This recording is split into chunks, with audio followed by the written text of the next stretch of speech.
Something I've been tangentially paying attention to is the G7 summit over there in the UK, and what a complete and total disaster. And we'll get to Biden in a minute, but I first got to, oh my god, just address the fruit in the room, and that's Justin Trudeau being the only asshole who, out of all of these leaders, world leaders, whatever you want to call them, he showed up there. And you remember, this dude is fully vaccinated. His wife had the coof. She recovered, so she has the antibodies and the jab, and he shows up still wearing a mask and doing that fucking obnoxious elbow bump. Like, oh god, everything that I've been seeing coming out of that literally gives you AIDS. Like, I don't know if it's possible to get a positive HIV test through news coverage, but I'm feeling a little bit weak, thinking I'm needing to invest in a robe, and I'm gonna go visit my sick friend in the hospital and take care of his little dog. It's the closest thing to being queer without having to take it up the ass or go and watch some show tunes. No, so I'd apologize for Trudeau's performance over there if I gave him the time of day. But somebody else who has been equally, almost as disappointing, but thousands of times more hilarious, is definitely Joe Biden, okay? From sitting around that weird fucking New World Order table that they had down there, Boris Johnson reading off the guest list. It's like, okay, first we have the Prime Minister of Canada sitting across from me. Let's all welcome him here. And then we'll take a look at, oh yes, it's the President of South Africa. Everybody please say hello. Oh yes, and we have President Macron. Yes, wasn't that little war that we had a couple of weeks ago rather embarrassing for you? Yes. And then Joe Biden peep up. Oh, why don't we introduce the President of South America or South Africa? Literally.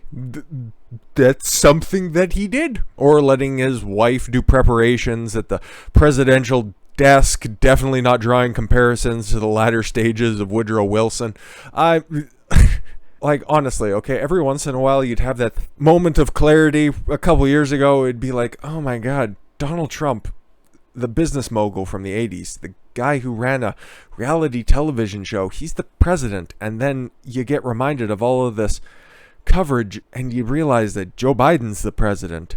And I can't say anything about that because we're still on YouTube. It's just shocking sometimes, and especially this, because you remember he was calling out Putin for being a killer and being a murderer and calling him everything but the child of God.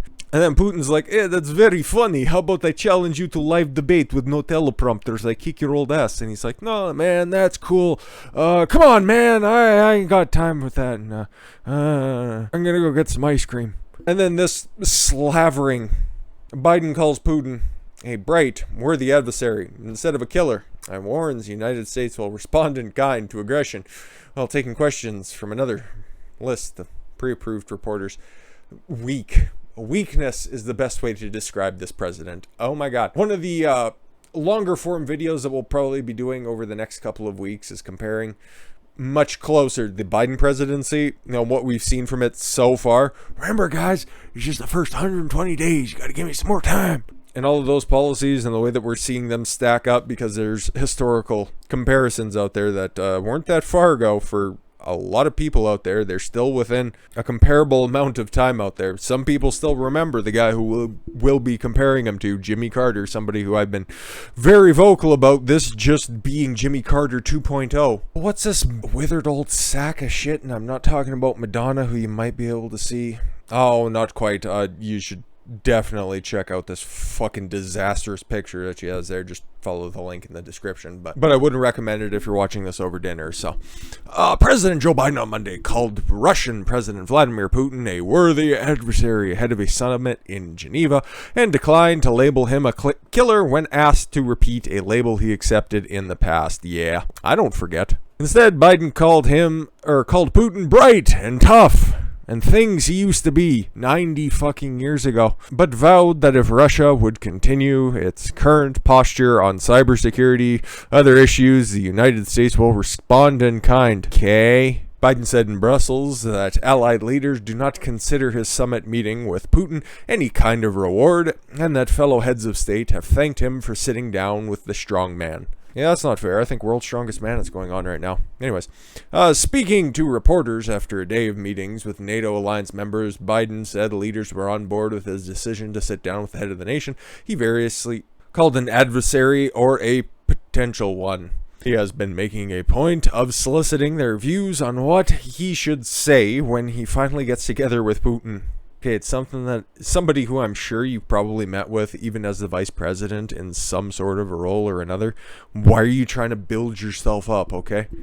Now that you guys are, on equal footing, that all of a sudden this needs to be some sort of fucking high priority? Do you think Trump fucking pined over this for weeks? I don't think so. And even if Biden brainstorms a bunch of stuff, he's probably going to forget what he's going to say anyways. He's probably going to call him Boris. And I really like what you did with the stuff over here, Stalin. What happened? Did you shave off that mustache? You thank me for being willing to talk with them about the meeting, Biden said, fielding a handful of questions after making reporters wait 2 hours for a delayed press conference. A fucking bowl of oatmeal ain't gonna pass itself. He said there was a consensus among every single one that spoke that thanked him for meeting with Putin now.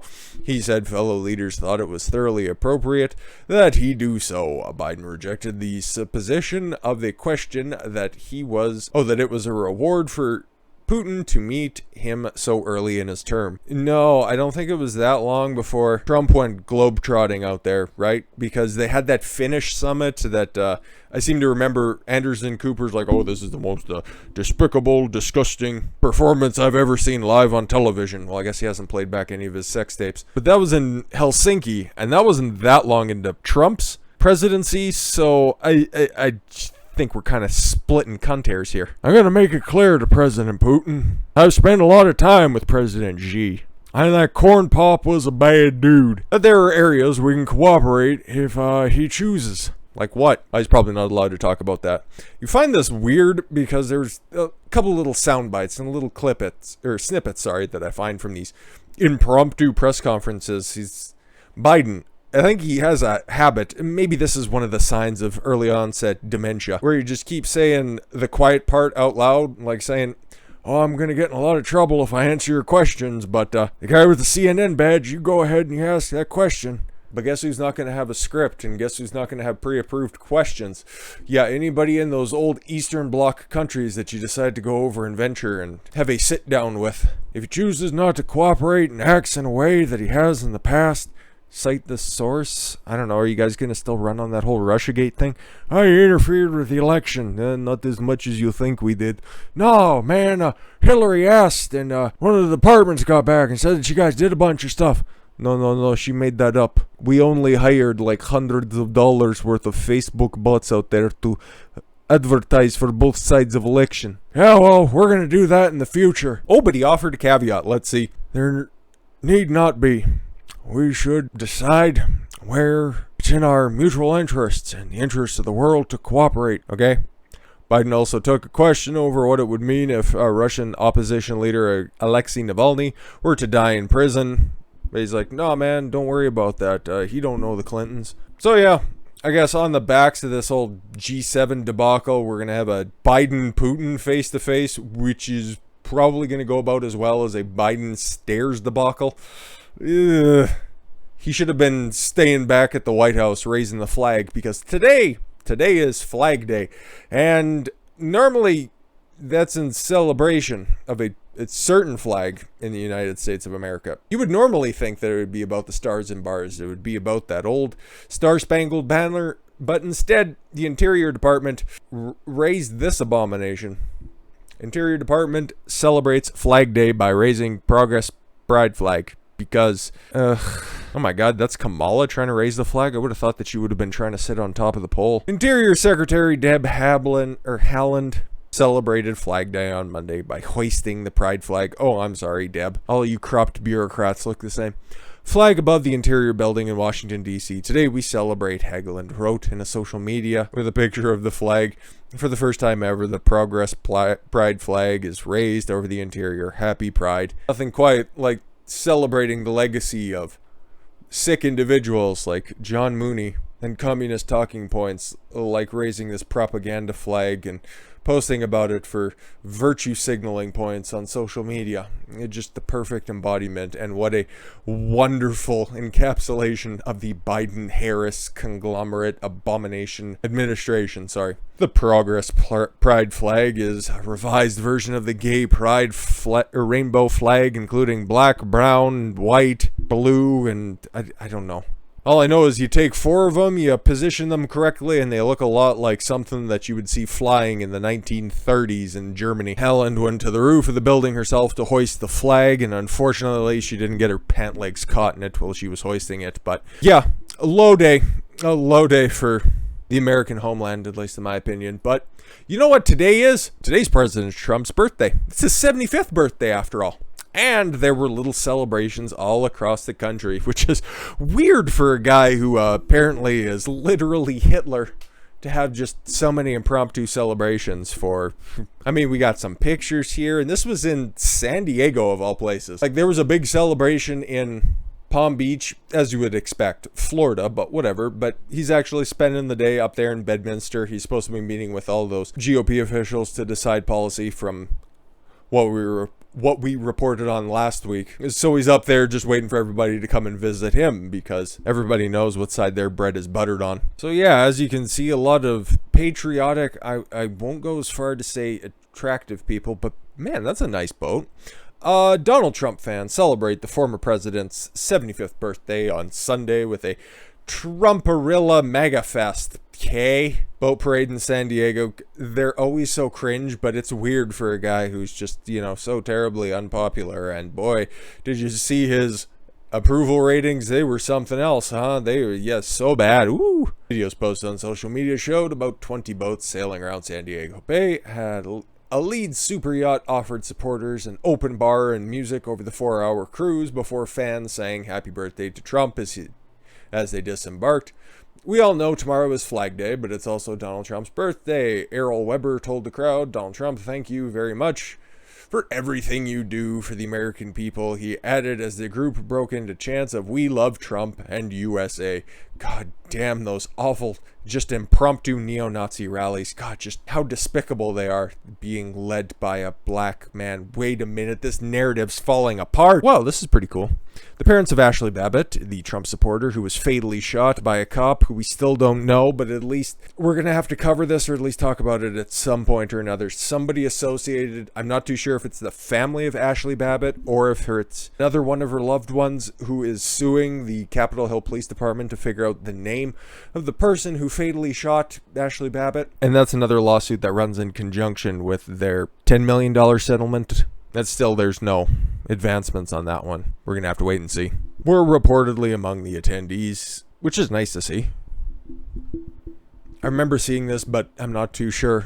But it was reported early on that Ashley Babbitt, oh no, she fell down that Q hole, and then all of a sudden, oh yeah, she just got totally radicalized. But if her parents are there, I don't really know. Kind of dispels anything if that was the case. So take that with a grain of salt, though. I don't have anything to back it up. That's just kind of what I remember.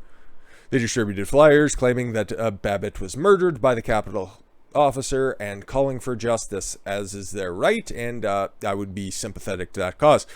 Last week, they sued for the records of the officer who shot her. The Department of Justice announced it would not pursue criminal charges against the officer, who has not been named by officials. Literally the only officer out there who has shot anybody of high profile over the past year and a half that hasn't had their name put out there. I wonder why, because there is a double standard.